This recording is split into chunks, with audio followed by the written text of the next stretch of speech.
उसमें ये है कि एक एक योजन की दूरी को अलग अलग बांटे और वहां अश्व को ढूंढे। ये क्या है? उन्होंने कहा है कि 60,000 पुत्र हैं, ठीक है ना। अब 60,000 पुत्र पहले ढूंढने गए अश्व को, पृथ्वी खोदते गए खोदते गए खोदते गए, उनको अश्व नहीं मिला। वे वापस लौटे अपने पिता के पास, राजा सगर के पास। अब राजा सगर ने कहा, फिर खोदो, दोबारा खोदो।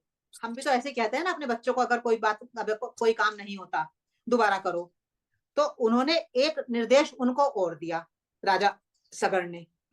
उन्होंने कहा कि तुम 60,000 हो, तो 60,000 में यदि तुम अपने हिस्से 10-10 हजार, थोड़ी थोड़ी सी भूमि भी अगर तुम खोदोगे, तो तुम 60,000 हो, तो 60,000 किलोमीटर की या 60,000 गज की या इतनी भूमि खुद जाएगी। तो मुश्किल काम क्या है? जब कोई बड़ा काम करना हो तो हम उसको डिवाइड कर देते हैं। 10 लोग हैं काम करने वाले, तो हम 10 लोगों में उस काम को डिवाइड कर देते हैं, तो वो काम बहुत बड़ा होते हुए भी छोटा हो जाता है। तो ये प्रतीकात्मक रूप में ये कहा जा रहा है, जब दोबारा उनको भेजा कि भाई मुश्किल काम क्या है, जाओ दोबारा जाओ, और तुम तो 60,000 हो, थोड़ा थोड़ा काम सब करो और काम पूरा हो जाएगा। तो उनको उत्साह दिलाने के लिए उन्होंने ये कहा।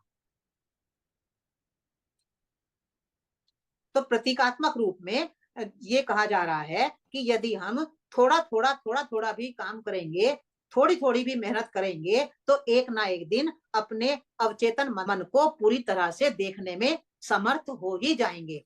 अभी हम अवचेतन मन को बहुत कम देखते हैं, अवचेतन मन पे ज्यादा ध्यान हमारा नहीं जाता।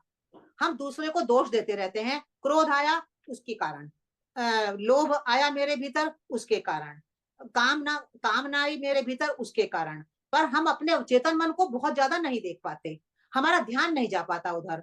तो ये कह रहे हैं कि सांकेतिक रूप में ये कह रहे हैं कि अगर थोड़ी थोड़ी भी कोशिश करोगे, तो एक ना एक दिन ऐसा आएगा जिस दिन आप अपने अवचेतन मन को बहुत अच्छी तरह देखने में समर्थ हो जाओगे।